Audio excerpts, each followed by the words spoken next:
Bom dia, saúdo a todos com a graça e a paz do nosso Senhor e Salvador Jesus Cristo. Amém. Estamos aqui para juntos meditarmos na Palavra de Deus, na Escola Bíblica Dominical, a classe de adultos que se chama Seguidores do Mestre Jesus, da Igreja Evangélica dos Irmãos, no centro, em Macapá, no Amapá. Estamos começando uma nova semana. Hoje é 18 de julho, mês de julho já estamos na segunda metade dele. Está passando muito rápido para mim, não sei para vocês, mas está tudo certo, tudo bem, né? Vamos seguindo, confiando no nosso Deus, na sua misericórdia, na sua bondade para conosco. E nós seguimos aqui com a meditação na primeira carta de Paulo a Timóteo. Estamos já quase concluindo essa carta, não é? E estamos usando esse material aqui, que é da editora Cristã Evangélica, série Cartas de Paulo, as cartas a Timóteo e Tito. Hoje nós vamos iniciar uma nova lição aqui na revista, é a lição de número 7, e ela tem como título Os Perigos do Dinheiro. O comentarista dessa lição chama-se Acácio Soares de Alencar. O texto básico está em 1 Timóteo, capítulo 6, melhor dizendo, versos 3 a 10, e depois os versos 17 a 19. Antes, porém, nós vamos orar. Estamos intercedendo pelo pastor Dalierson Sarrazin, que está com Covid e ainda segue na UTI. Estamos sendo informados constantemente do estado de saúde dele, ainda inspira cuidados. Nós devemos continuar intercedendo. Também agradecemos a Deus o irmão José Maria, o pai da irmã Aline. Ele foi estubado, segue se recuperando, graças a Deus. Nós seguimos aí orando por esses irmãos. Vamos orar. Agradecemos, ó Deus, pelo dia que o Senhor nos dá.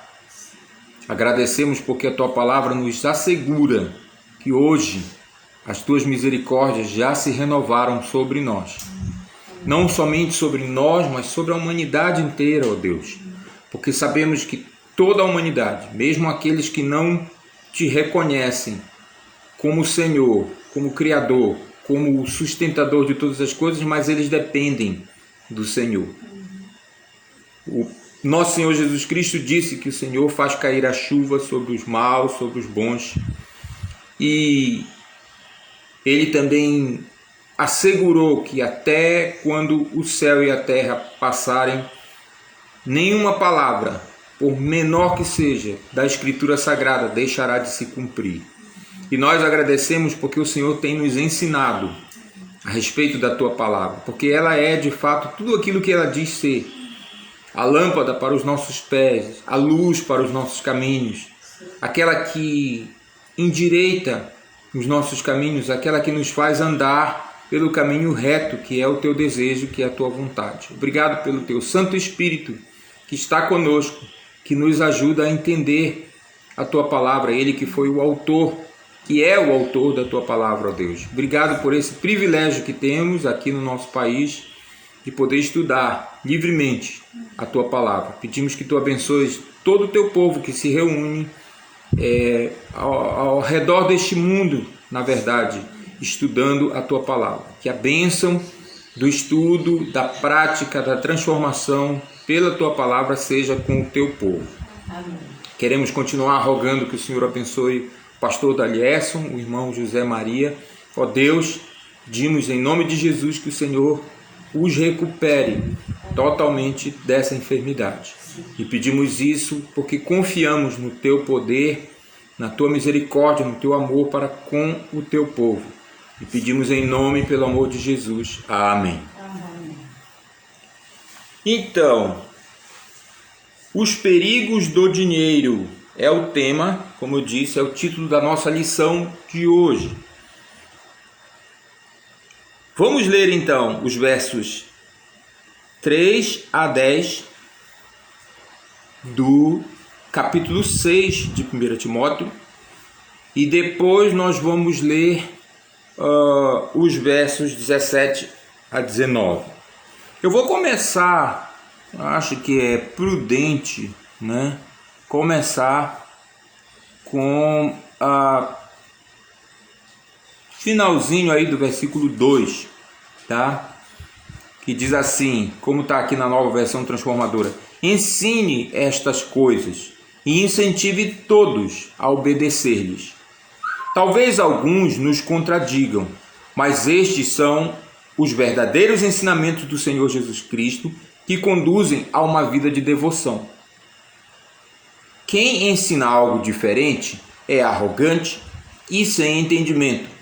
Vive com o desejo doentio de discutir o significado das palavras e provoca contendas que resultam em inveja, divisão, difamação e suspeitas malignas.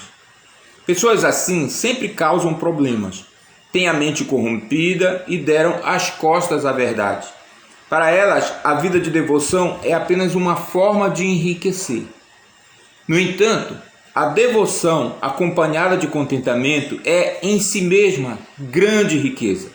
Afinal, não trouxemos nada conosco quando viemos ao mundo e nada levaremos quando o deixarmos. Portanto, se temos alimento e roupa, estejamos contentes. Mas aqueles que desejam enriquecer caem em tentações e armadilhas e em muitos desejos tolos e nocivos que os levam à ruína e à destruição. Pois o amor ao dinheiro é a raiz de todo o mal. E alguns, por tanto desejarem dinheiro, desviaram-se da fé e afligiram a si mesmos com muitos sofrimentos. Esse é o verso 10, agora 17 e 19. 17 a 19. Ensina aos ricos deste mundo que não se orgulhem nem confiem em seu dinheiro, que é incerto. Sua confiança deve estar em Deus, que provê ricamente tudo de que necessitamos para a nossa satisfação. Diga-lhes que usem seu dinheiro para fazer o bem. Devem ser ricos em boas obras e generosos com os necessitados, sempre prontos a repartir. Desse modo, acumularão tesouros para si como um alicerce firme para o futuro, a fim de experimentarem a verdadeira vida. Esse é o texto. O objetivo ou o alvo da lição está colocado aqui. Refletir sobre os ensinos bíblicos a respeito do dinheiro e da riqueza, buscando contentamento em Deus. Eu vou começar com uma advertência que eu acho prudente. Aqui nesse texto, claro, evidente, vocês sabem disso, mas é sempre bom chamar a atenção, não está todo o ensinamento da Bíblia sobre dinheiro. Eu acho importante dizer isso. Certo? Então não há aqui nessas palavras de Paulo, que são palavras de Deus, né? Paulo escreveu inspirado pelo Espírito Santo, nós cremos nisso, é nossa profissão de fé que a Bíblia é inspirada por Deus, que se Paulo escreveu, Deus quer que nós prestemos atenção nessas palavras. Isso aí é um ponto fora de discussão. A gente já discutiu aqui antes, fora de discussão, porque nós já falamos. Nós cremos que esta carta foi inspirada por Deus, é palavra de Deus. No entanto, vou dizer de novo, o que Paulo diz aqui sobre a riqueza, eu acho mais interessante a gente falar sobre a riqueza. Paulo falou da riqueza, já estou aqui discutindo, né? O comentário, mas enfim, Paulo falou da riqueza, certo? Do desejo de ficar rico, para ser mais exato. A gente vai contextualizar, vai explicar para vocês direitinho isso aqui, né? Eu posso ter dinheiro, mas posso não ser rico e nem querer ficar rico. Isso, pelo próprio texto, você pode entender o que eu estou querendo dizer. Então, o que Paulo diz aqui sobre a riqueza e mais tarde sobre o dinheiro, né, a gente tem que atentar, não é todo o ensino da Bíblia sobre dinheiro. É um estudo complexo, é um estudo amplo que nós não vamos fazer aqui nesses poucos minutos que nós vamos passar falando sobre esse assunto. Nós vamos nos ater ao texto, aquilo que o texto diz, certo? Tentando entender o que esse texto em especial diz para nós. Eu digo isso porque eu achei o objetivo um tanto ambicioso, né? O que a Bíblia, entender o que a Bíblia diz a respeito do dinheiro e da riqueza. O ensino bíblico não é todo o ensino bíblico, tá? Certo? É uma parte do ensino bíblico e eu acho muito importante a gente dizer isso logo de saída, né? Aqui na introdução, o autor faz uma referência aos primeiros versos, né, do capítulo, e eu acho importante a gente fazer essa reflexão, porque ele diz, né, fidelidade do apóstolo Paulo com o verdadeiro ensino bíblico e o zelo com que se ensina na igreja precisam ser, ele colocou, readquiridos. Talvez a gente deva dizer adquiridos por ambos, professor e aluno. Nós precisamos ter isso em mente sempre. A Bíblia é um tesouro inesgotável. Pastor Tiago Moraes compartilhou no Facebook, eu vi ontem, não sei quando foi que ele colocou, mas achei muito legal uma frase do Spurgeon, o grande pregador inglês do século XIX. Ele disse certa vez, olha, ande, né, visite vários livros, mas faça da palavra de Deus a sua casa, o seu lar. Eu adorei essa frase, não tinha ouvido ainda, né? Spurgeon era um frasista impressionante, né? As frases dele rodam o mundo já, né? Muito tempo depois, né, da sua morte, as frases dele continuam aí rodando o mundo, porque ele falava com embasamento na palavra de Deus e ele dizia coisas certas, né? Então, visite vários livros. Eu estou aqui atrás de mim, tem vários livros. Tem uma coleção maravilhosa, que é essa coleção aí, Os Heróis da Fé. Eu tenho alguns volumes, já me emprestaram alguns para ler, já li, gostei de todos, difícil mesmo escolher. Para mim, leitura obrigatória. Davi, um homem segundo o coração de Deus. Eu estava conversando sobre esse livro com o Osiel ontem. Foi tão bom rever o Osiel ontem, os irmãos que estavam lá no evento da classe, da qual ele e a sua esposa Cristina, Dinaldo e Lloyd são professores, servos de Cristo. Foi muito legal estar com eles lá, com aqueles adolescentes que já estão com cara de jovem, né? Foi um tempo muito bom, e aí a gente conversava sobre livros, e ele me citou esse livro, e eu disse e repito, Davi, um homem segundo o coração de Deus, da série Heróis da Fé, do Charles Swindoll, é leitura obrigatória para todo homem. Passou de 12 anos, pode começar, né? O pai aí pode começar a introduzir o filho nessa leitura, porque é maravilhoso o livro, mas não é a palavra de Deus. É um livro muito bom, a série toda, como eu disse, muito boa, mas a gente deve lembrar sempre, vamos visitar vários livros, mas a nossa casa é essa aqui, ó. É a palavra de Deus. Por quê? Porque é o livro que foi escrito pelo próprio Deus. Simplesmente por isso. Então nós devemos atentar para isso e, de fato, valorizar o ensino bíblico, verdadeiramente bíblico, na igreja.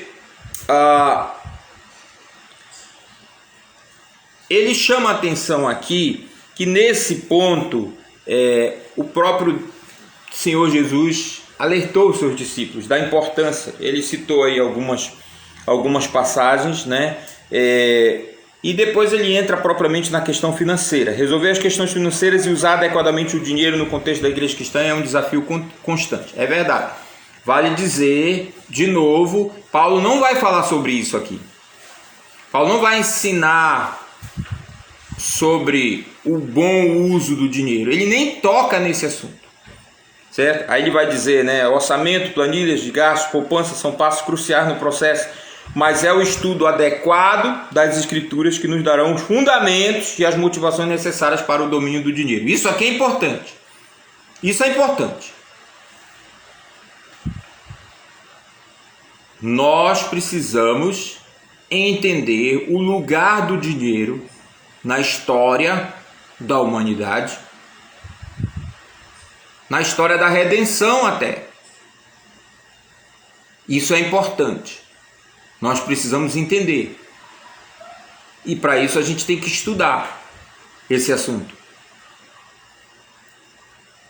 Aí sim, quando a gente entender o que é que a Bíblia fala sobre esse assunto, a gente vai estar apto a praticar. Mas ainda assim nós vamos ter que tomar uma decisão, se a gente vai fazer ou não. Todo ensino bíblico pode ser o melhor ensino. Você que está diante desse ensino ainda tem que tomar a decisão livre de seguir ou não aquilo que você está ouvindo. Isso é importante. Nós nos esforçamos, nós nos esmeramos para dar um ensino de qualidade. Mas não é o fato de nós termos um ensino de qualidade na igreja que vai fazer a igreja forte. Ainda assim, cada crente individualmente tem que decidir se vai obedecer aquele ensino ou não. Então, é só metade do caminho quando a gente entrega uma boa lição, quando os irmãos reconhecem que foi uma boa lição, quando os irmãos reconhecem que foram edificados, que aprenderam. Preste atenção, isso ainda é só metade do caminho. Ainda é preciso que você, na sua vida diária, escolha obedecer aos princípios que você aprendeu. Então, o negócio é muito sério, muito sério. Nós temos uma canção, eu gosto muito, né? Apesar de que o ritmo dessa canção, eu acho que não combina muito, a melodia não combina muito com a seriedade do que está dizendo, do que está sendo dito, porque ela foi feita num ritmo de chorinho, né? Então, o chorinho, às vezes, dependendo de o que você ouviu a respeito desse estilo de música, você está mais acostumado de ver isso numa coisa mais descontraída, né? Um contexto mais de descontração. Mas as palavras que são ditas nessa música que a gente canta são seríssimas. Estou falando da música Coisa Séria, né? Ela diz, olha que a coisa é séria, maninho. É para vivenciar e não para falar apenas certinho, sem ter vida para mostrar. Pois o tempo passa logo, maninho. E essa de aproveitar pode parecer até bom caminho, mas no fim amargará. Olha, está em suas mãos. Abre o seu coração para o que Deus falou. Responderes sim ou não é tua decisão ao seu imenso amor. Preste muita atenção. Não é religião e nem novas éticas. Falo ao teu coração de uma direção para uma vida autêntica. Falo de ser um cristão, mas de viver para Cristo e não de fé semântica. A semântica é a ciência que estuda o significado das palavras. Paulo vai falar sobre isso aqui. Já falou, nós já lemos. Havia lá no contexto da cidade de Éfeso, no contexto do mundo greco-romano naquela época, professores que eram especialistas em jogar com o significado das palavras, em ressignificar, para falar um termo que está na moda, né? Então você dizia uma coisa e ele dizia, mas peraí, o que você quer dizer com isso? Veja, não tem nada de errado nisso em princípio, se quem está fazendo esse exercício está querendo chegar à verdade. Isso é válido quando você acredita que há uma verdade, quando você acredita que é possível chegar a essa verdade. Mas há pessoas que jogam com o significado das palavras porque no fundo elas querem torcer a verdade. Vou falar mais sobre isso daqui a pouco. Então, a música diz claramente, é ser um cristão, mas viver para Cristo. E não só fazer de conta, ou posar, né? Ou fazer finta, como se dizia antigamente. É preciso vivenciar. Então, Paulo está advertindo Timóteo aqui sobre essa questão da riqueza e vale a pena a gente parar e refletir um pouco sobre isso. O mau uso do dinheiro, diz o Acácio Alencar, é tão perigoso quanto receber e dar ensino falsificado, enganoso, heterodoxo. Heterodoxo é o contrário de ortodoxo. A gente conhece essa expressão ortodoxia, eu já expliquei essa palavra orto. A raiz dela, ela significa certo, correto, alinhado. Eu até usei aqui a expressão ortodontia, né? A ciência do alinhamento correto dos dentes, né? Que os dentes estão desalinhados, os caras botam ferro lá mesmo, né? Porque existe uma oclusão que é considerada ideal e existe uma má oclusão, certo? Então há toda uma ciência que estuda isso e pratica isso aí. Então é fácil a gente entender esse prefixo orto quando a gente lembra. Todo mundo que colocou aparelho nos dentes já entende disso perfeitamente. Ou que colocou aquelas barras de metal em algum osso que precisou ser reparado, entende perfeitamente isso. Você coloca ali para que o osso seja restaurado na direção correta dele, no seu formato correto. Então essa palavra é uma palavra importante. A ortodoxia tem a ver com a adoração correta, certa.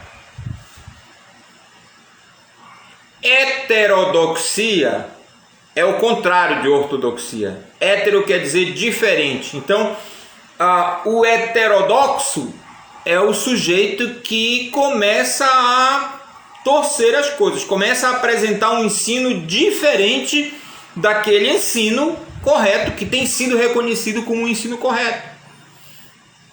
Vocês estão entendendo? Espero que vocês estejam entendendo aí. Por isso que ele usa a expressão aqui, né? Vai equivaler, no caso da Bíblia, a um ensino falsificado, sem dúvida nenhuma.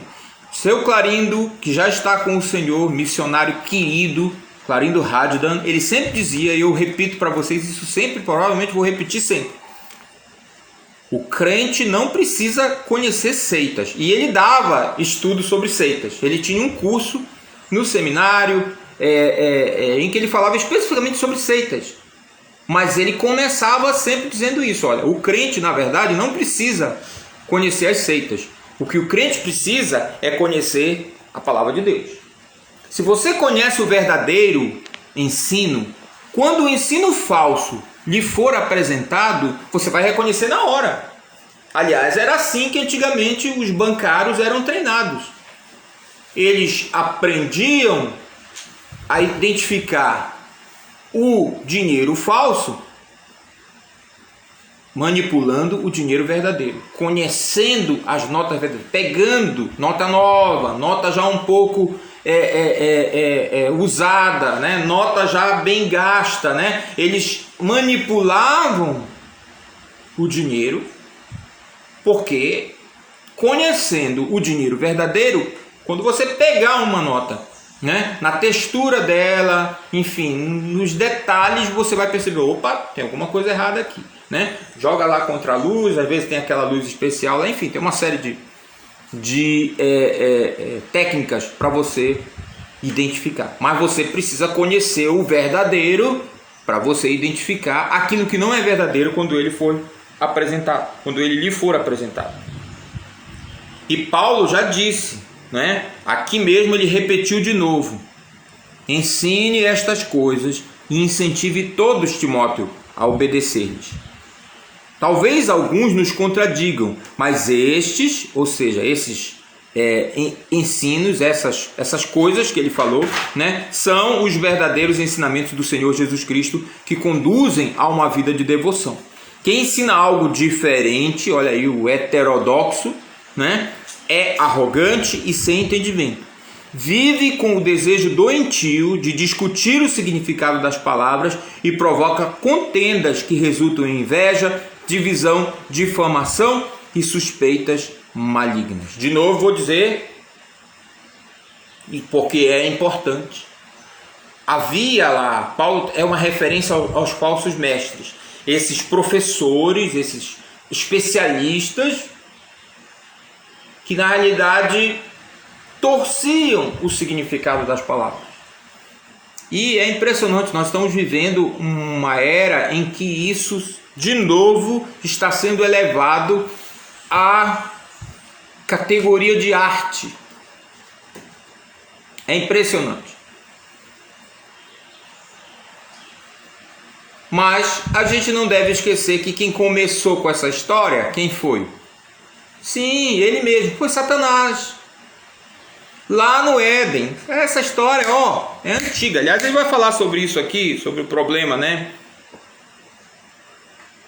da avareza, enfim, a gente vai falar mais sobre isso, mas falando especificamente dessa questão de torcer a verdade, quem começou com essa história foi Satanás, lá no Éden. Ele começou questionando a Eva por meio da serpente sobre as palavras de Deus, sobre aquilo que Deus tinha dito. É assim que Deus disse: não comereis de todas as árvores do jardim. Ele sabia que Deus não tinha dito isso. E Eva, seduzida, enganada, não é por ele. Não, Deus falou que a gente pode comer. Ele falou que a gente não pode comer da árvore, daquela árvore ali, no meio do jardim. A gente não pode comer, a gente não pode nem tocar naquele fruto, porque no dia em que nós comermos dele, nós vamos morrer. E aí Satanás viu que Eva já estava, bem amaciada, por assim dizer. Mas quando? Isso não vai acontecer. Em outras palavras, não é bem assim. Deus escondeu, a melhor parte Deus escondeu de vocês. Porque quando vocês comerem esse fruto, vocês se tornarão como ele, conhecedores do bem e do mal.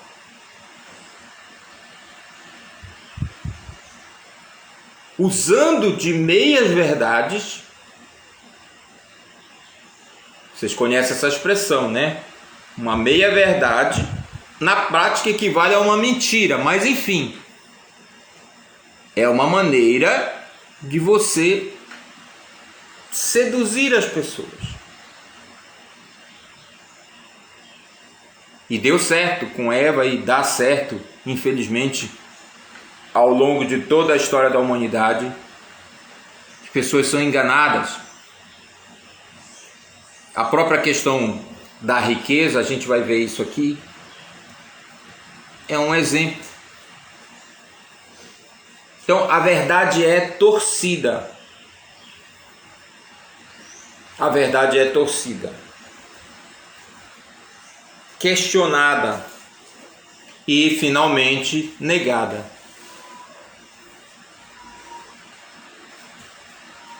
Havia lá na cidade de Éfeso e em todo o mundo grego e romano especialistas nessa arte, a arte de questionar para negar.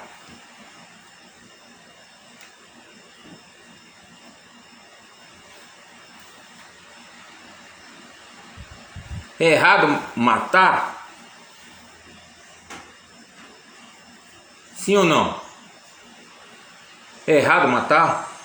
Sim ou não? Estou falando de assassinar mesmo. Assassinar alguém é errado? Sim, né? A Bíblia diz, está lá, não matarás. Mas será mesmo? E se a pessoa que eu matei estava querendo me matar? Já tinha dito várias vezes que ia me matar. Isso acontece muito, né? Isso acontece muito. O sujeito vai lá diante do juiz, aí o juiz diz, olha, você está sendo acusado. Mas eu... Entenda, meritíssimo, era eu ou ele. Ele já tinha falado para várias pessoas que ele ia me matar. Então eu fui lá e fiz o serviço primeiro. Senão, eu estava debaixo da terra e era ele que ia estar aqui falando com o senhor. Vai que cola. Né? Veja, isso é diferente de legítima defesa. Legítima defesa é quando o sujeito está vindo para praticar o ato. Alguém, por exemplo, invade aqui em casa e vem com, né? E eu dou com esse lápis na cara dele e mato ele. Na televisão acontece direto isso, gente. Televisão é a televisão, né? O cinema é o cinema. A vida real é um pouco complicada. Mas enfim, legítima defesa é uma coisa, assassinato premeditado é outro. Não costuma colar diante do juiz essa coisa de que eu fui lá, matei primeiro, porque senão ou era ele ou eu. Mas enfim, há pessoas que são especialistas em torcer a verdade, torcer até mesmo os mandamentos de Deus, porque querem negar esses mandamentos. E havia essas pessoas que são chamadas genericamente de falsos mestres, por isso que está aí no ponto 1 aí, na página 35 da nossa revista. Então o Acácio Alencar, ele diz, né, pode haver duas origens diretas para o mau uso dos recursos financeiros. Eu não sei por que ele falou disso aqui, vou dizer de novo, Paulo não está falando em princípio de uso de recursos financeiros assim em geral. Ele vai falar sobre isso depois, mas ele vai falar dos ricos, especificamente dos ricos. Mas aqui no início da argumentação de Paulo, ele está falando simplesmente do perigo de querer enriquecer. Eu acrescentaria de qualquer jeito, a qualquer custo. Mas vou explicar depois por que eu vou fazer isso. Mas enfim, quais são essas duas origens que ele relaciona diretamente, o Acácio Alencar, com o mau uso dos recursos financeiros? Ele coloca a presença do ensino falso, que é a outra doutrina que Paulo fala aí, e a ausência do ensino verdadeiro. De novo, eu inverteria aqui. Eu falaria primeiro da ausência e vou falar do ensino verdadeiro, tá? Depois eu falo da presença do ensino falso, porque eu vou dizer de novo, onde o ensino verdadeiro está presente, o ensino falso não se cria, não entra. Vocês estão entendendo? Eu espero que vocês estejam entendendo. Eu vou falar uma coisa aqui que talvez vai aborrecer algumas pessoas, mas eu vou falar, eu vou dar esse exemplo porque eu acho importante. A nossa igreja é ato de fé da nossa igreja. Nós acreditamos que performances de dança dentro do culto, no lugar da adoração, no culto público, não são biblicamente aceitáveis. É a crença da nossa igreja. E nós temos argumentos para defender isso, eles são vários, eu não vou citar aqui.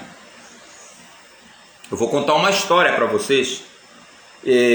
Uma vez, uma irmã querida estava junto com a mamãe, estavam assistindo alguma programação numa outra igreja, e então de repente começou lá uma performance de dança.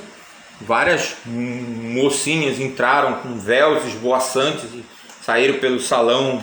Foi mais ou menos assim a história, eu não lembro de detalhes, eu não sei se elas viram na televisão, não sei se elas estavam lá. Isso é um detalhe. O ponto é que a mamãe me contou depois que a moça disse assim: e a senhora acha que quando o pastor Eulálio sair da igreja, isso não vai ter na nossa igreja, dona Jaci? E a mamãe respondeu para ela: olha, eu espero que não. Que resposta maravilhosa. Não é porque minha mãe não, né? Mas que resposta. Olha, eu espero que não. Aliás, ele está ensinando para que isso não aconteça. Pois bem, já se vão os anos, o papai já está jubilado, aposentado da liderança da igreja formal. E graças a Deus a igreja ainda não mudou de posição. Por quê? Porque o ensino foi dado. Pode ser que mude um dia? Pode ser. Mas vocês podem ter certeza, o dia que mudar, alguma coisa, algum elemento estranho, algum aspecto de heterodoxia, de ensino diferente, entrou na igreja e convenceu as pessoas. Mas aí já é outra questão. Onde o ensino verdadeiro está presente, onde as pessoas amam a verdade da palavra de Deus, o ensino falso não entra, não se cria. Eu acredito nisso, firmemente. Por isso a gente se esforça, por isso a gente estuda, por isso a gente entrega para vocês aquilo que a gente acredita que é a verdade da palavra de Deus. E espero que a gente se lembre disso, sempre. Porque é importante. Então, a ausência do ensino verdadeiro, ela leva à introdução e instalação, vamos dizer assim, de ensino. A pregação verdadeira, ela edifica as ovelhas, ela guarda as ovelhas e ela afasta os lobos. Isso é um fato. Por isso o papai dizia, e talvez ele tenha razão, que a igreja dos irmãos nunca vai ser uma igreja grande nos moldes que a gente está acostumado aí. Como eu disse, talvez ele tenha razão. A gente tem que admitir, a pregação da igreja dos irmãos, o ensino da igreja dos irmãos não é um ensino popular. Nunca foi. Nunca foi.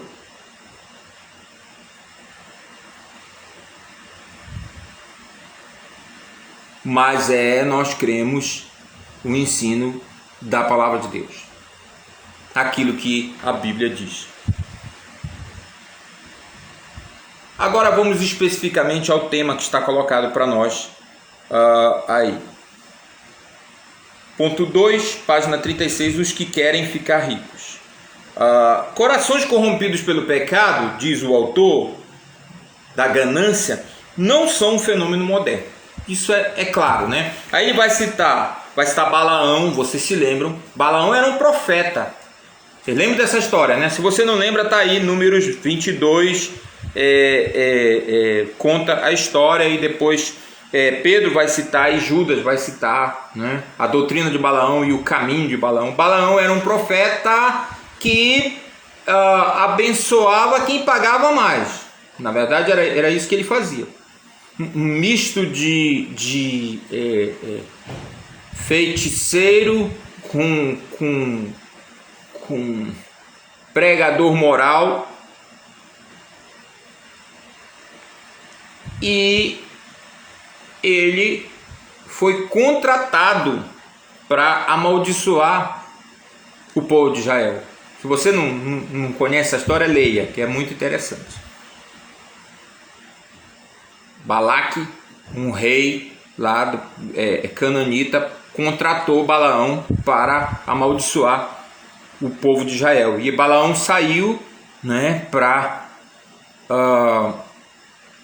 cumprir com esse mandato, e Deus encontrou com ele no meio do caminho, e Balaão teve a triste sina de passar para a história como o sujeito que foi repreendido por uma jumenta. Ele conseguiu essa façanha por causa da ganância dele, da teimosia dele. É uma história muito interessante. Leia, é um relato extraordinário, não só porque a jumenta falou. Lembra que na Bíblia de vez em quando, né, isso acontecia, né? A serpente falou, né? Agora foi uma jumenta.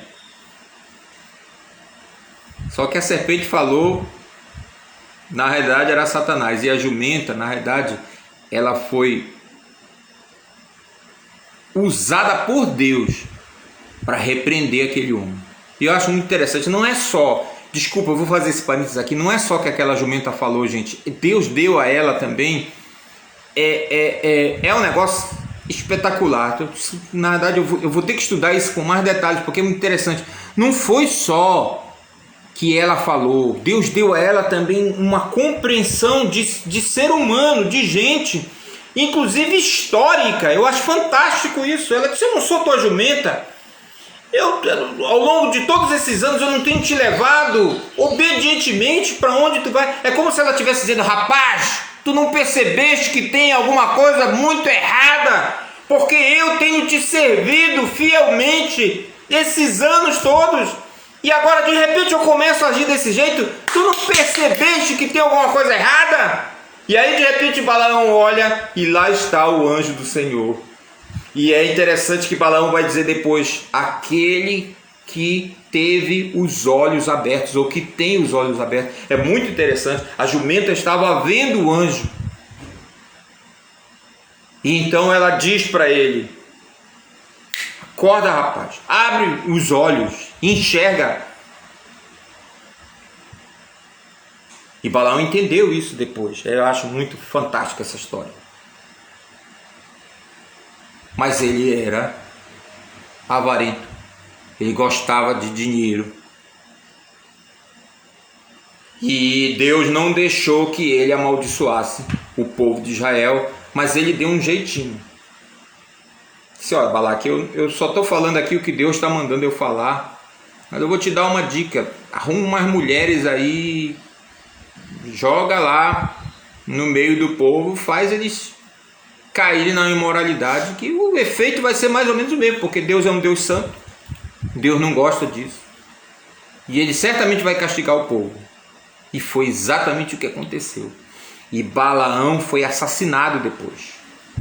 Eu não sei se eu devo usar a palavra assassinado, porque no caso dele, ele recebeu a justa retribuição pela vida porca que ele teve. Ele foi julgado na realidade, e isso Deus condenou.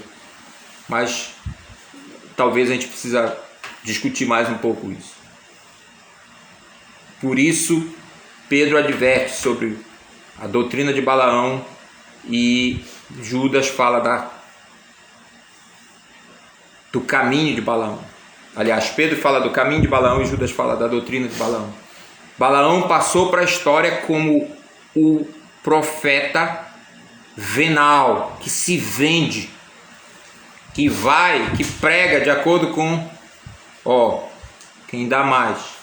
E infelizmente tem muita gente assim na história, tem muita gente assim hoje nas igrejas, mesmo nas igrejas evangélicas,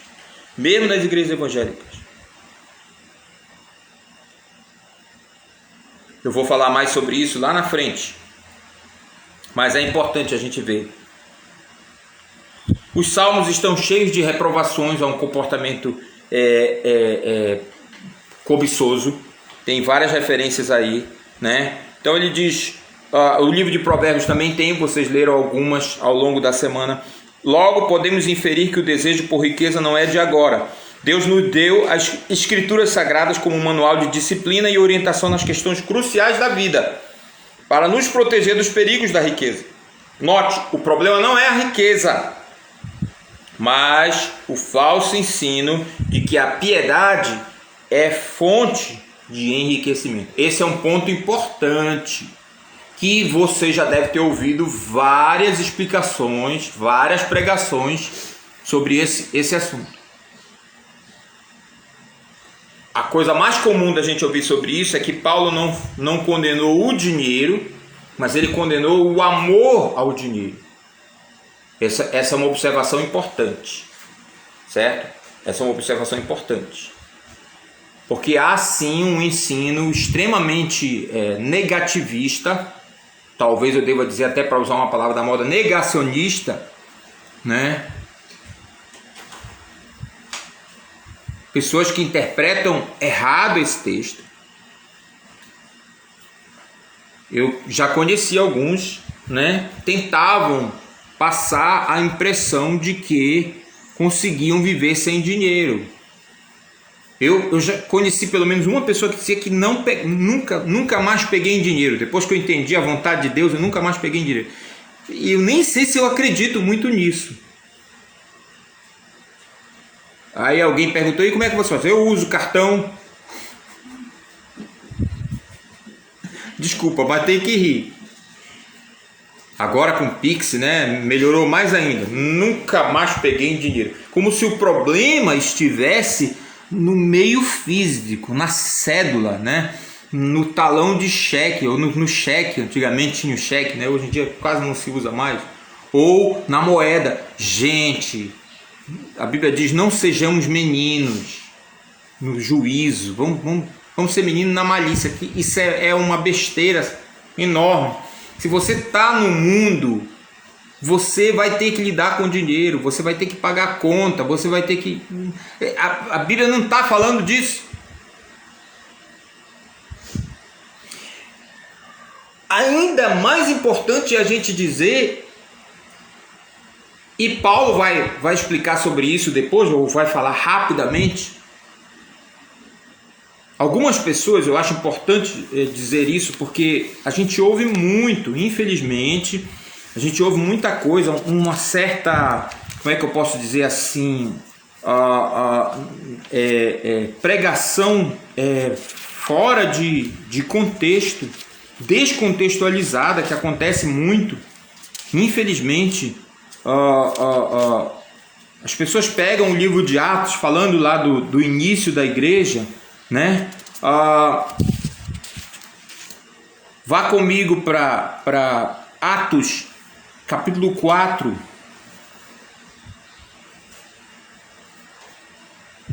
Atos 4, a partir do versículo 32 até o 37. Vale relembrar, acabamos de estudar o livro de Atos, né? O livro de Atos foi escrito como um relato histórico, é um livro histórico, tem muita doutrina no livro de Atos. Nós podemos aprender muita coisa sobre Deus, sobre o caráter de Deus, sobre a pessoa de Deus, sobre o que Ele requer do seu povo, mas a gente deve tomar muito cuidado em extrair preceitos doutrinários de um livro que é histórico. Ele foi escrito, o próprio Lucas diz isso, meu objetivo é fornecer um relato, Teófilo, excelentíssimo Teófilo, das coisas que aconteceram entre nós. Ele diz isso lá na introdução. Lucas, o autor do livro de Atos, ele diz isso na introdução lá do evangelho que leva o seu nome, Lucas. Nos cânones antigos, Lucas e Atos eram um livro só. Ele diz isso claramente, você pode ver lá no prólogo, na introdução do livro do Evangelho de Lucas, ele diz, olha, eu quero fornecer um relato histórico das coisas que aconteceram entre nós. Esse é o objetivo do livro de Atos. Então, Atos em princípio não está dando ordens, não está preceitando nada. Você pode aprender muita coisa, como eu disse, sobre Deus, sobre o que Deus quer de nós, pode, mas a gente deve tomar cuidado. Por que eu estou dizendo isso? Porque o pessoal lê esse texto aqui, né?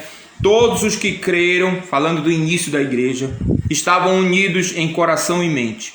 Não se consideravam donos de seus bens, de modo que compartilhavam tudo que tinham. Com grande poder, os apóstolos davam testemunho da ressurreição do Senhor Jesus, e sobre todos eles havia grande graça. Entre eles não havia necessitados, pois quem possuía terras ou casas vendia o que era seu e levava o dinheiro aos apóstolos para que dessem aos que precisavam de ajuda. José, a quem os apóstolos deram o nome de Barnabé, que significa filho do encorajamento, era da tribo de Levi. e tinha nascido na ilha de Chipre. Ele vendeu um campo que possuía e entregou o dinheiro aos apóstolos. Esse é o texto.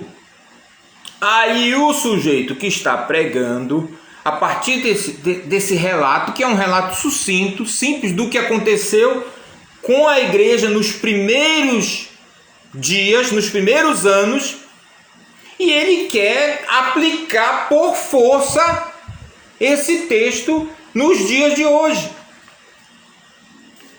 Estão vendo, irmãos? Na igreja não tem que ter diferenciação social.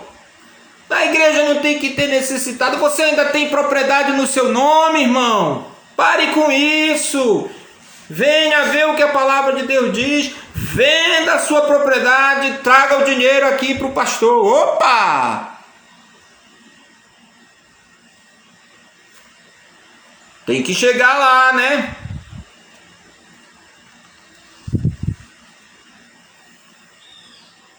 Peraí, Eliezer, mas como é que eu devo entender isso aqui? O que foi isso aqui? Foi o que está escrito aí, querida. Ante a expectativa da volta de Jesus, Jesus disse, olha, eu venho sem demora. Disse ou não disse? Hein? Falou, né? Ele disse, venho sem demora. Aqueles irmãos, motivados sim pelo Espírito Santo, a menção a Barnabé aqui não é por acaso. Barnabé, depois disso aqui, virou o que, gente? O que foi que ele fez? O que foi que ele fez? Ele se engajou na obra completamente. Integrou com Paulo aquela equipe missionária que foi enviada lá pela igreja de Antioquia.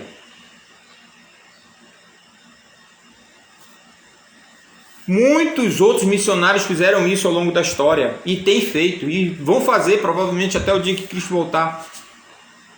Pessoas que se despojam dos seus bens materiais e vão, às vezes, para os lugares mais longínquos, mais distantes, pregar o evangelho. E ficaria meio complicado se a pessoa já decidiu que vai fazer isso com a sua vida, né? Manter propriedades no seu nome. Há aqui a intenção clara de Lucas de fazer um contraste entre o que Barnabé fez e o que Ananias e Safira vão fazer logo depois. O primeiro foi motivado por graça, o primeiro foi motivado por um sentimento verdadeiro de devoção a Deus. Os segundos, Ananias e Safira, foram motivados por avareza, por ganância, por cobiça, por vaidade, ou pelo menos foram aprisionados nessa armadilha. Mesmo na igreja, nada pode ser impensado. Acho que isso é o que nós aprendemos também com a história de Ananias e Safira, né? Viram que todo mundo estava fazendo, resolveram fazer também, mas aí quando viram o dinheiro, o diabo atentou. Puxa, mas a gente vai dar tudo isso aqui, vamos guardar um pouquinho. Esse foi o erro. Vejam, o pecado não foi reter o dinheiro. Eu acho importante dizer isso. Já estou até falando do que eu ia falar mais na frente, mas o pecado não foi reter o dinheiro era deles. Pedro disse isso claramente para eles. Se você tivesse ficado até com todo esse dinheiro, nada errado, tudo certo, o dinheiro é de vocês, o campo era de vocês. O pecado não foi esse. Qual foi o pecado? Qual foi o pecado? Mentira. Foi a mentira. Foi a mentira. Por que vocês mentiram ao Espírito Santo? Pedro fala 2 vezes, depois ele vai dizer, não mentistes aos homens, mas a Deus. E todos vocês sabem o que aconteceu, né? Depois. Então vejam, Lucas tem intenção clara de fazer um contraste entre Barnabé e Ananias e Safira. O tempo passou, Jesus não voltou como eles esperavam que Jesus iria voltar logo. A própria igreja percebeu e isso, na minha opinião, orientada pelo Espírito Santo também, que era preciso ponderação. A igreja organizou um serviço de assistência, nós já vimos, nós estudamos isso. A igreja percebeu que Deus chamou o pobre, mas Deus chamou o rico também. Ao longo de toda a história tem sido assim. Abraão era um homem riquíssimo e ele já era rico quando Deus chamou, aparentemente, e ele se tornou mais rico ainda depois. Essa história de condenar a riqueza, assim, pura e simplesmente, não é bíblico isso. Ou condenar os ricos. Querido, eu não estou falando. Se você acha que o que eu estou dizendo é absurdo, você precisa estudar mais a Bíblia. Porque Deus diz claramente na sua palavra que Ele ama abençoar o seu povo. O livro de Eclesiastes diz claramente: bom é para o homem gozar a vida, viver bem. Peraí, mas o Eclesiastes também fala de trabalho, que você tem que trabalhar para você. É verdade, mas a Bíblia está cheia de história de homens que herdaram fortunas. Se é para pregar a Bíblia, bora pregar a Bíblia toda. Ser rico, o fato de uma pessoa ser rica e vir para a igreja, não significa que ela tem que fazer voto de pobreza. Deus não exige isso dela. É isso mesmo que você está ouvindo. Deus não. Você lê o texto. Você prestou atenção? Paulo diz: exorta aos ricos do presente século. Paulo admitiu e não condenou que houvesse pessoas ricas na igreja. Ele vai dar um conselho muito sábio para elas que nós vamos ver mais na frente. Mas eu acho importante a gente entender isso. O contexto aqui de Atos, capítulo 4, é um contexto. Até porque se todo mundo vender suas propriedades e entregar lá para o pastor, o único efeito disso aí vai ser que nós vamos ter uma igreja que vai se desviar da sua verdadeira unção. A igreja vai se tornar uma dispensadora de recursos. E se tiver o azar de cair na mão os recursos de alguém inábil, não demora muito, vai ser mais gente precisando de ajuda. Então esse não é o caminho. Esse não é o caminho. Espero que vocês estejam me entendendo, né? Ok, Eliezer. Então Paulo está falando do quê? O que Paulo está falando? Aí ele coloca 4 fatos, né, que são importantes. Primeiro lugar está aí no versículo 6. Vamos voltar para cá. Riqueza não gera contentamento. Isso é importante, mas para falar disso eu vou falar um pouco do versículo 5. O final do versículo 5, quando Paulo diz assim, olha, para essas pessoas, provavelmente Paulo está falando dos falsos mestres aqui, né? Pessoas que se desviaram da fé, os heterodoxos, né? Ele diz assim, para essas pessoas, a vida de devoção é apenas uma forma de enriquecer. Não, os comentaristas eles não têm absoluta certeza disso, mas é bem provável que Paulo está fazendo uma menção aqui aos falsos mestres. Era muito comum naquela época também professores particulares. Não existia ensino público. Isso é um detalhe interessante que é importante a gente saber. Naquela época, quem quisesse ensinar os seus filhos, quem quisesse instruir a si e a seus filhos, ou qualquer pessoa, tinha que pagar. Não tinha escola pública, certo? Não tinha nem mesmo escola privada. Existiam pessoas que tinham conhecimentos, inclusive às vezes que tinham escravos que eram cultos, que eram letrados, e essas pessoas ofereciam seus serviços, ou esses donos de escravos ofereciam esses escravos para ensinar as pessoas. Vocês estão entendendo? Não tinha essa história de matricular o filho na escola.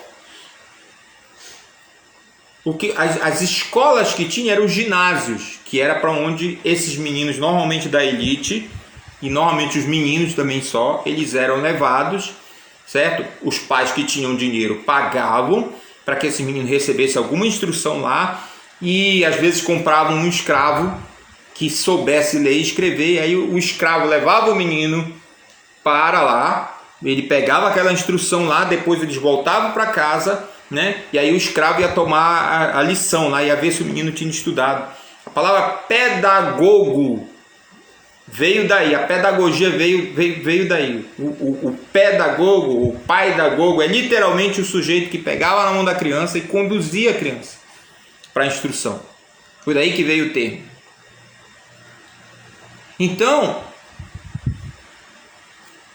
esses falsos mestres, eles começaram a se alugar, vamos dizer assim, né? Eles estudavam alguma coisa da lei. Vocês sabem que naquela época o direito e a religião estavam intricados. Difícil separar o juiz do sacerdote, né? Até porque eles eram treinados nas duas artes, tanto no direito quanto na religião. Então esses caras estudavam as leis, né? E se alugavam, vamos dizer assim, ofereciam os seus serviços. Só que, como o interesse deles era isso aqui, olha, era financeiro, tinha aquela coisa também de organizar o ensino de acordo com quem está pedindo. Vocês estão entendendo? Então, eu vou ensinar o fulano, mas eu sei que ele não gosta muito do imperador, eu não vou falar bem do imperador.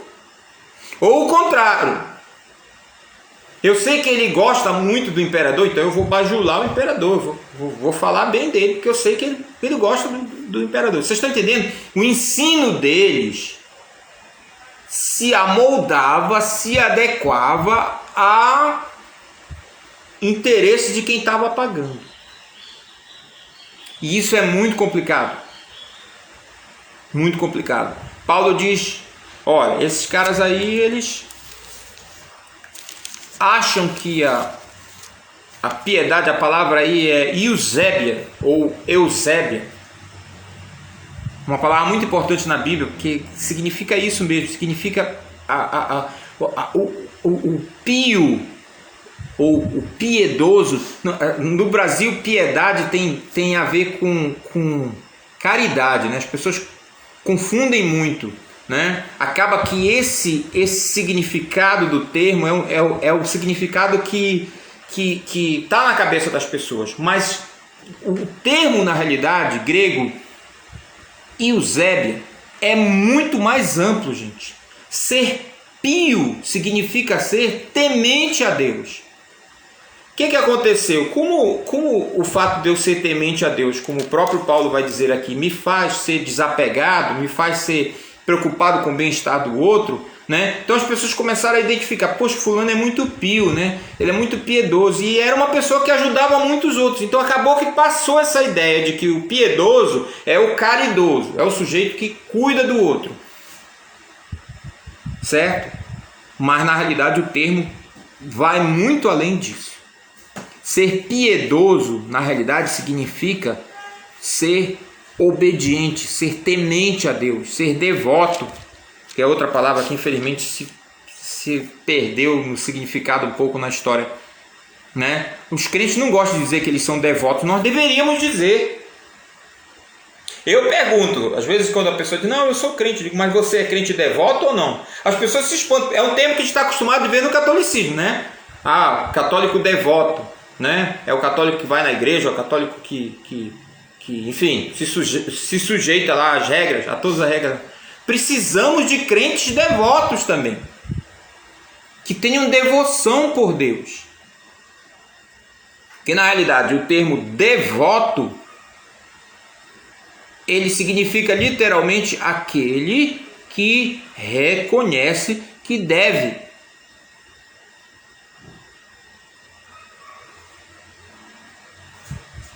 Isso que significa devoto. Aquele que sabe que está debaixo de um dever, de uma autoridade. Por isso que eu digo, precisamos de crentes devotos. Precisamos. Então, esses falsos mestres, na realidade, se Paulo está falando sobre eles aqui, e é provável que ele está falando, é o seguinte: pagou, né? Aí a gente, né? Se é para falar, a gente fala. Se não é, a gente não fala. E o que Paulo vai dizer no versículo 6? No entanto, a devoção acompanhada de contentamento é em si mesma grande riqueza. Eu não sei por que o autor aqui do comentário, ele transformou uma coisa que Paulo está falando de maneira positiva numa coisa negativa. Eu não gosto muito. Normalmente eu gosto de seguir o que o autor daqui da Bíblia quis dizer. Ele negativou, vocês perceberam? Paulo está dizendo: a devoção acompanhada de contentamento é em si mesma grande riqueza. Paulo está falando de uma maneira positiva. Aí ele coloca aqui: a riqueza não gera contentamento. É uma maneira negativa. Embora ele tenha razão, eu quero enfatizar o que Paulo enfatiza. E o que Paulo está enfatizando? O que Paulo está dizendo? Hein? O que Paulo está dizendo? Você só precisa ser devoto, Timóteo. Você só precisa ser piedoso. Você só precisa se submeter a Deus. Se você se submeter a Deus, você já é rico. Vocês estão entendendo? Não é mais interessante? Não é mais interessante? Ah, Elias, mas peraí, isso é consolo de pobre. Eu quero ser rico. Bom, aí eu digo o que ele disse aqui, né, o comentarista: riqueza não gera contentamento. Se riqueza trouxesse estabilidade existencial, trouxesse, como se diz, felicidade, algumas pessoas nunca se suicidariam enquanto permanecem ricas, e muito ricas. Aliás, isso é uma coisa muito comum, né? Quando a gente vê alguém que põe fim à própria vida e era uma pessoa rica, as pessoas começam logo a dizer: estava endividado, né? Tem algum problema, tinha alguma coisa. Porque às vezes a pessoa mede com a régua que ela se mede, né? Não, estava tudo bem, as finanças estavam ótimas. E aí a pessoa diz: não entendo. Não vai entender mesmo, porque você precisaria chegar até onde essa pessoa chegou para perceber: não é suficiente. Não é suficiente.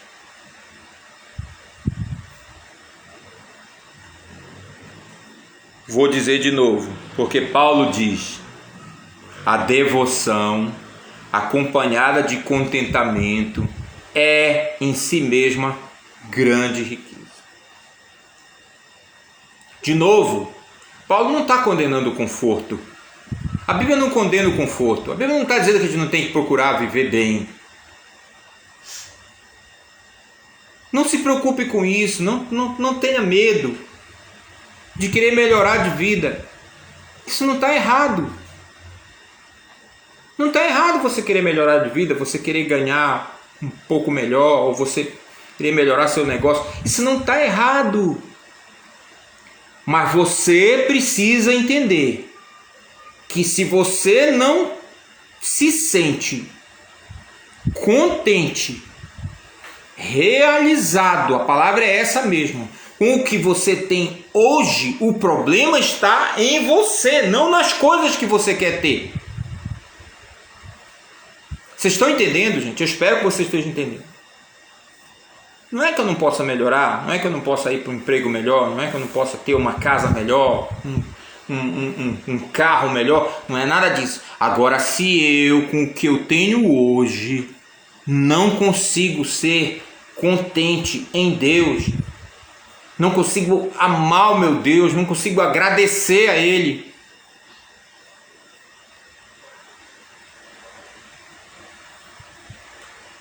o meu coração precisa se submeter a Deus. E digo mais, se o seu problema é contentamento, você jamais, mesmo que você fique milionário, jamais vai se satisfazer. Isso é um ponto muito sério mesmo. Você já encontrou aquela pessoa que está sempre um patamar acima na cabeça dela do que ela vive na realidade? Já encontrei algumas pessoas assim. Todas as vezes que eu encontro com elas, que eu sei a situação delas, mas na cabeça dela ela já está lá na frente. E você sabe qual é o resultado disso? Ela não vive. Não vive. Ou pelo menos não desfruta.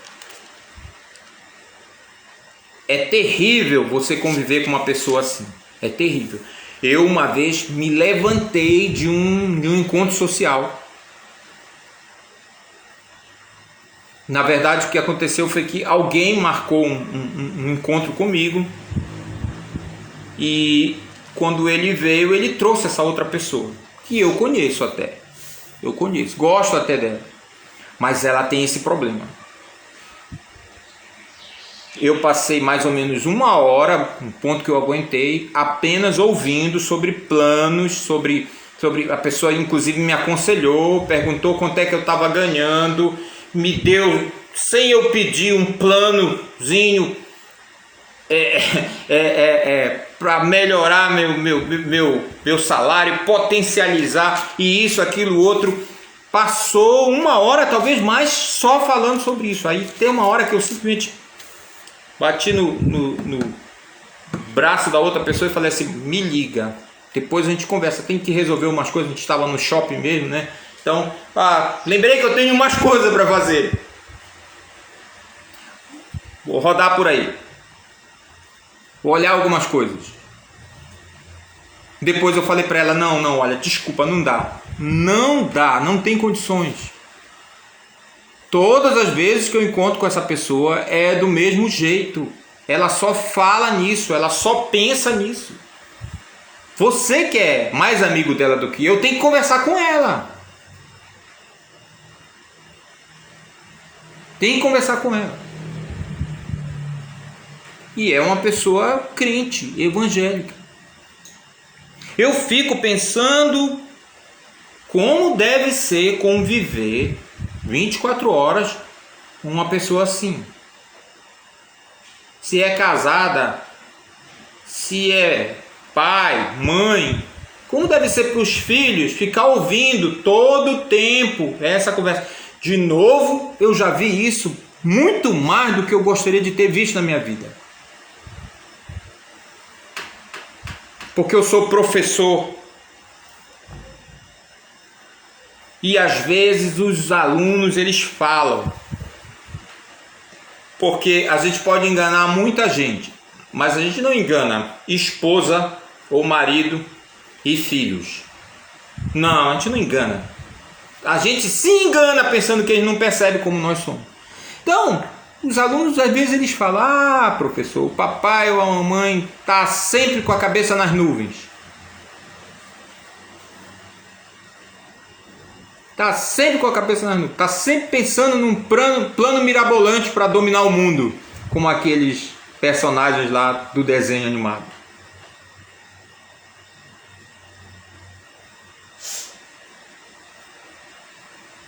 Não importa para onde você leva a conversa. Você está falando do Flamengo, ele vai dizer: viu só a contratação do Flamengo? É 10% do não sei o quê. Aí você pula para feijão. Viu o preço do feijão, rapaz? Olha, eu vou te dizer, se o preço do feijão continuar desse jeito, daqui a algum tempo, se a gente pensar bem, a cesta básica custa mais ou menos... Ai.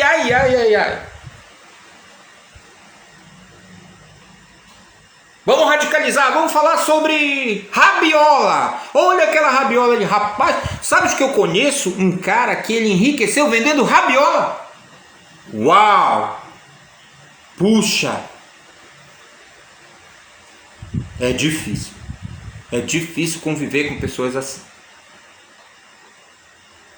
E aí não aprendeu o básico. E o básico qual é? Vamos dizer de novo. Como disse Paulo em outro lugar: a mim não me desgosta e é para o bem de vocês que eu repito as mesmas coisas. A devoção acompanhada de contentamento é em si mesma grande riqueza. E aí Paulo explica: né? No verso 7 ele vai falar que a riqueza não dura para sempre. Afinal, não trouxemos nada conosco quando viemos ao mundo e nada levaremos quando deixarmos. Portanto, se temos alimento e roupa, estejamos contentes. Uau, aqui é complicado, né? Aqui é complicado, porque parece que Paulo está estimulando o imobilismo, né?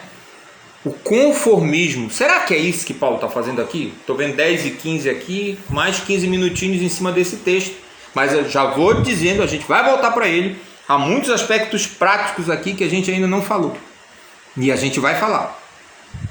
E você lá no grupo da classe pode perguntar. Eu estou sentindo vocês muito quietos, muito calados.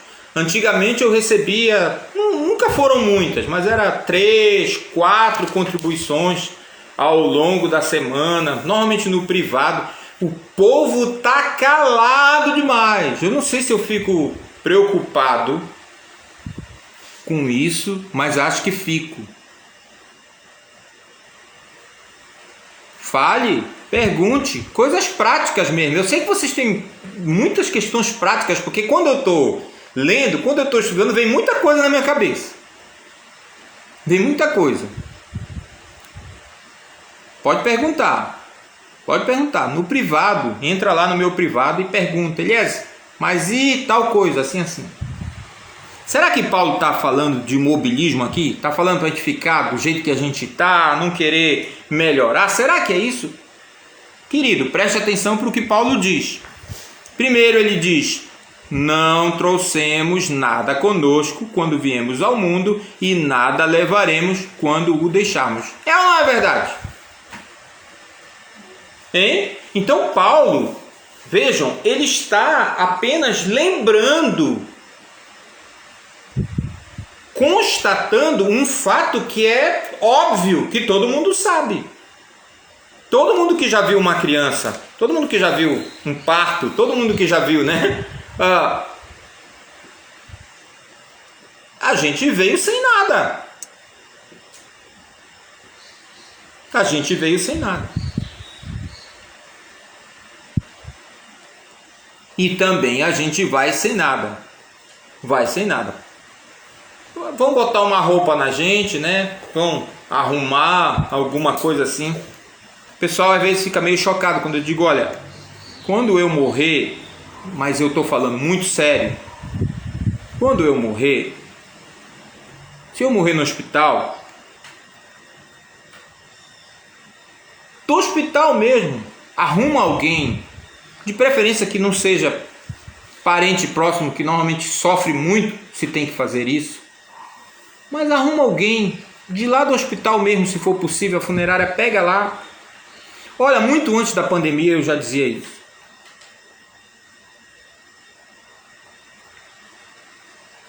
Eu acho que nós estamos muito influenciados, de novo, por uma cultura que não é a nossa cultura religiosa, pelo menos não deveria ser. É outra cultura. E isso é muito antigo. A maioria absoluta das pessoas no mundo antigo era enterrada em valas comuns. Quando era enterrada no Oriente, no Oriente mesmo, normalmente queimada. As pessoas são cremadas até hoje. Essa história dos enterros elaborados surgiu com as realezas. E sabe por que as realezas, que os reis, os governantes, eles fizeram isso? Porque eles queriam passar para as pessoas a ideia de que de alguma maneira eles eram eternos. Olha, isso está na história, você pode ver, pode procurar. Então começaram a surgir os rituais de sepultamento. Mas tudo para passar a impressão às pessoas de que, de alguma maneira, aquela pessoa continuava. E isso chegou até nós, primeiro via Oriente Próximo, depois via história europeia. Então a gente tem esses rituais aí que a psicologia, a sociologia dizem que é fundamental, é necessário, mas eu tenho cá minhas dúvidas. Sinceramente. O que eu gostaria que fosse feito, depois que eu me for, eu já falei para Fátima, inclusive, mas ela diz que morto não tem vontade. Então, vocês estão ouvindo agora, vocês são testemunhas do que eu vou dizer. Um ano depois da minha morte, se possível, eu gostaria de um culto de ação de graças. Um culto de ação de graças. Mas o objetivo principal desse culto vai ser glorificar a Deus por aquilo que Ele me permitiu fazer para a sua glória. Um ano depois eu acredito que o pessoal, penso, já vai estar mais motivado a seguir esse objetivo, a buscar esse objetivo. Um culto de ação de graças. Mesmo os cultos memoriais, como se diz na cultura anglo-saxã, hoje, mesmo eles me parecem estar muito mais voltados para aquele que se foi do que para Deus. A gente vê isso nos discursos. Lembra um pouco as missas de corpo presente. Desculpa se eu estou ofendendo alguém, mas para mim é verdade. Mesmo no contexto evangélico, esses cultos memoriais, não consigo me livrar da impressão de que parece uma missa de corpo presente. E a gente sabe que, biblicamente falando, isso está totalmente equivocado. Então, se houver alguma coisa, que seja um ano depois um culto de ação de graças. Com muita música, com muita alegria, com muito agradecimento a Deus pelo que Ele me permitiu fazer para a sua glória.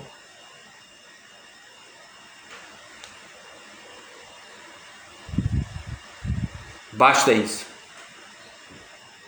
Porque nós não trouxemos nada para esse mundo e nós também não vamos levar nada. Nem mesmo os elogios. Porque se o crente é crente mesmo, os elogios têm que ser todos para o Senhor. Todos.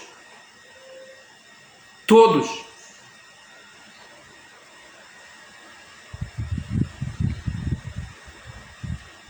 E isso basta.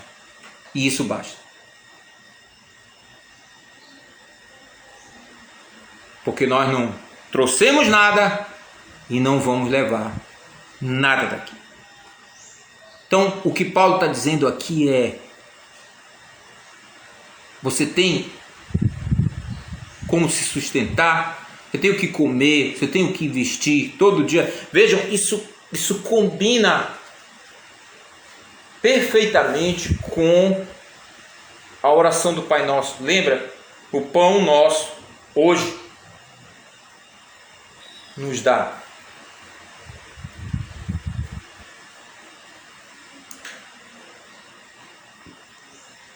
Vocês viram as palavras de Agur, que também combinam aqui lá em Provérbios capítulo 30.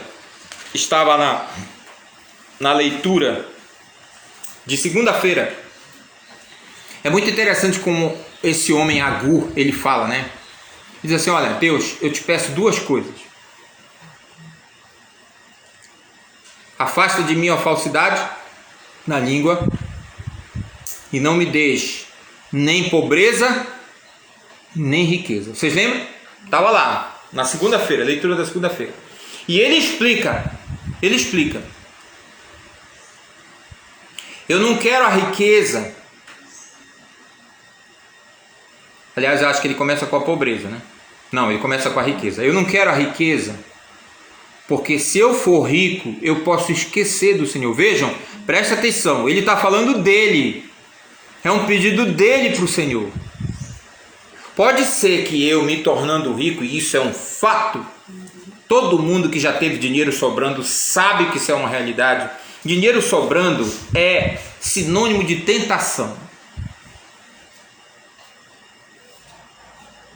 Eu posso, eu tenho dinheiro, né? Não é verdade? Aí você vai e compra. O pessoal aqui em casa se diverte com essa história. Eu tenho que admitir que é verdadeira. Quando eu comecei a trabalhar no governo, lá se vão 20 e tantos anos, quase 30 anos, eu era solteiro, eu tinha 23 anos, né? Então, peguei o meu primeiro salário, realmente eu fiquei espantado com aquilo. Eu dei uma parte para a mamãe, ainda ficou muito na minha mão. Aí comprei umas roupas, ainda ficou muito na minha mão. Gente, esse dinheiro não acaba, não. Gente, eu comecei ganhando 4 milhões. Tá na minha carteira de trabalho. Vocês gostaram disso, né? Tá lá. Eu de vez em quando brinco no grupo da família, eu bato uma foto do registro do meu primeiro salário. Olha, eu já ganhei 4 milhões. Vocês me respeitem. Comecei ganhando 4 milhões. Gente, como o nosso dinheiro desvalorizou, né? Enfim. Ainda tinha dinheiro na mão. Aí eu fui para a loja. Eu gosto de escutar música, né? Na época tinha o CD. Hoje em dia tá difícil de explicar para os meninos o que é CD, né? Já tá complicado, né? Eu tenho aqui alguns ainda para mostrar para eles. Mas eu conto essa história. Eu fui lá e falei pro vendedor, olha, eu quero um som. Ele disse, cara, eu vou te mostrar o top de linha. E ele me levou lá, eu disse a marca que eu queria. Ele me levou lá e eu vi, né, realmente era uma coisa fantástica.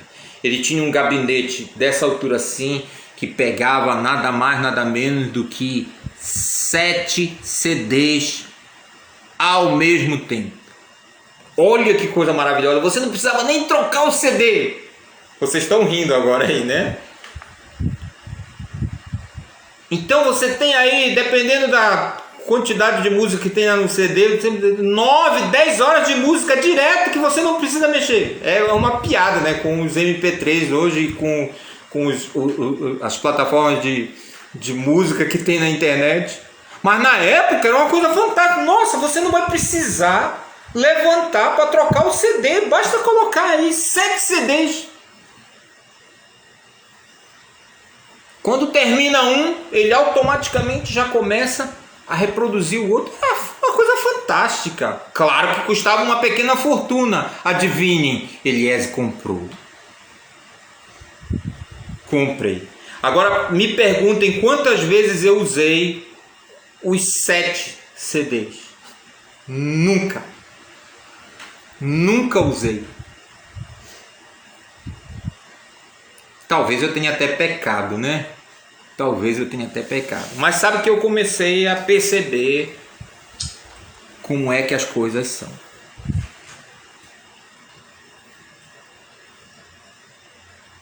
Então Agur diz, não me des a riqueza, ó Deus, porque se eu for rico, eu posso me esquecer do Senhor. Ele não está dizendo que a riqueza faz as pessoas esquecerem do Senhor. Eu quero deixar isso bem claro para vocês. Deus não está dizendo isso. De novo, é Agur, inspirado pelo Espírito Santo, que se conhecia, que sabia da sua situação e disse isso. Eu conheço pessoas que são ricas e que não esqueceram do Senhor, são generosas. A gente vai falar mais sobre isso na semana que vem. Não vou entrar nesse particular agora.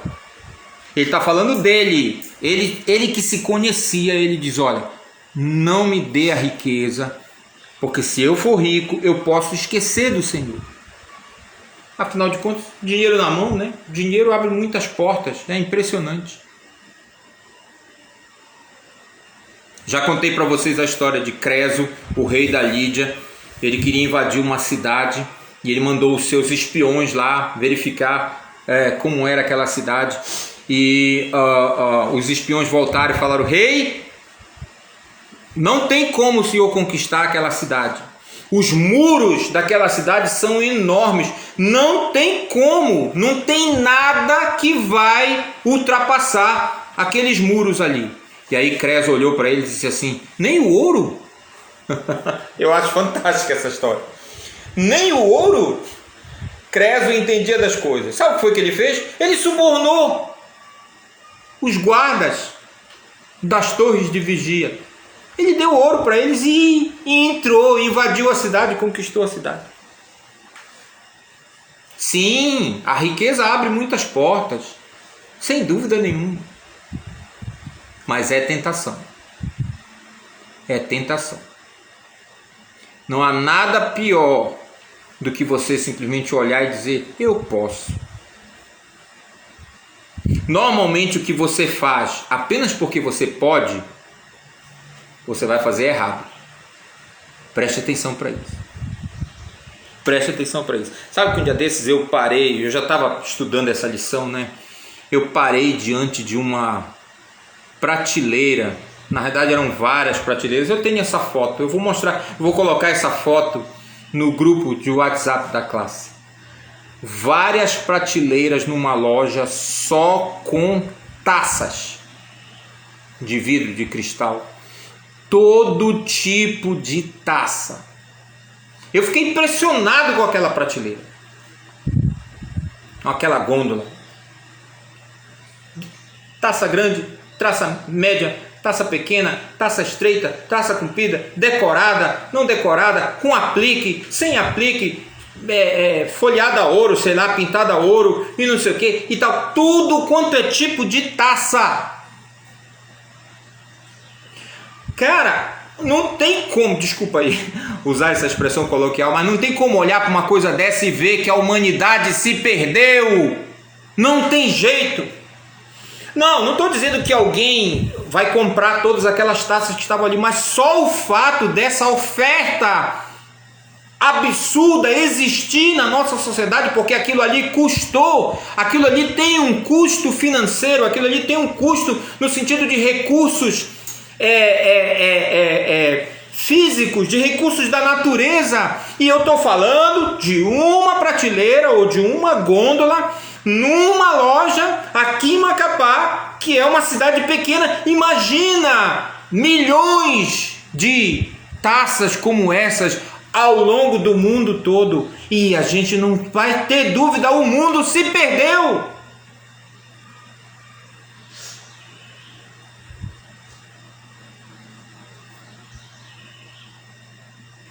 O mundo se perdeu. Eu fiquei tão impressionado que eu bati a foto.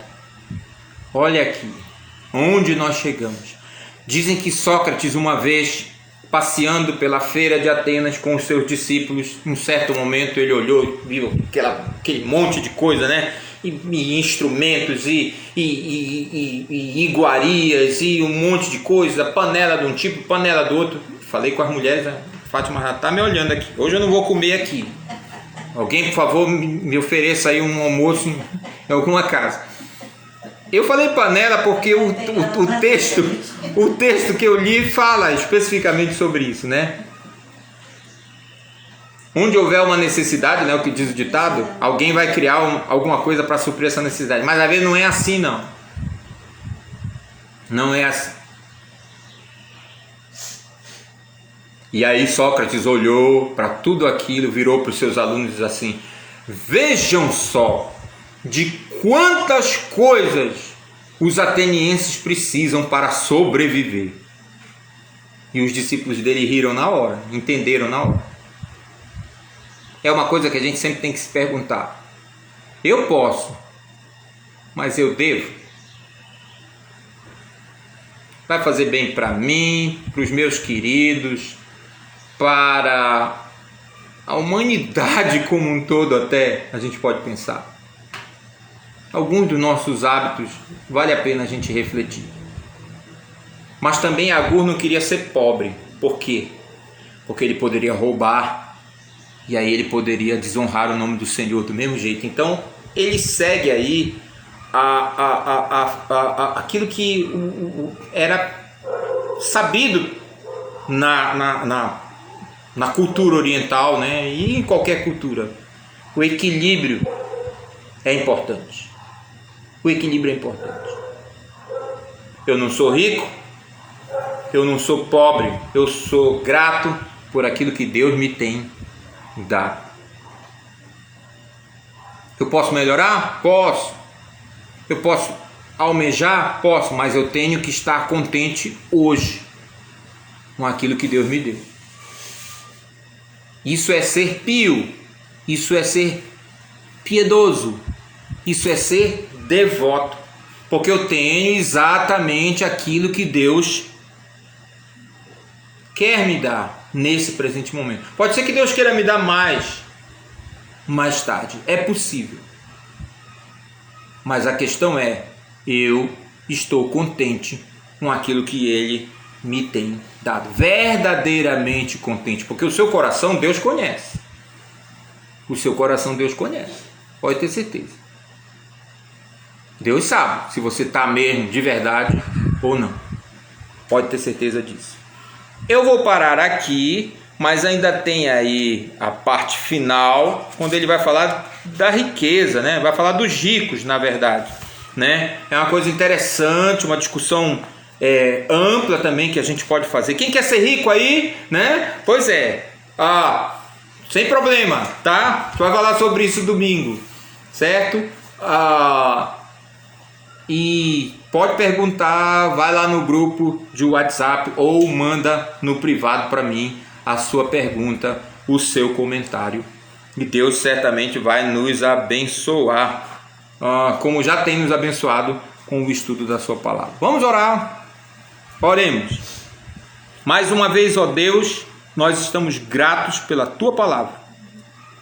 Gratos porque o Senhor nos amou tanto que nos salvou, nos deu a verdadeira riqueza, que é o perdão dos nossos pecados, a salvação em Cristo Jesus, que derramando o seu precioso sangue,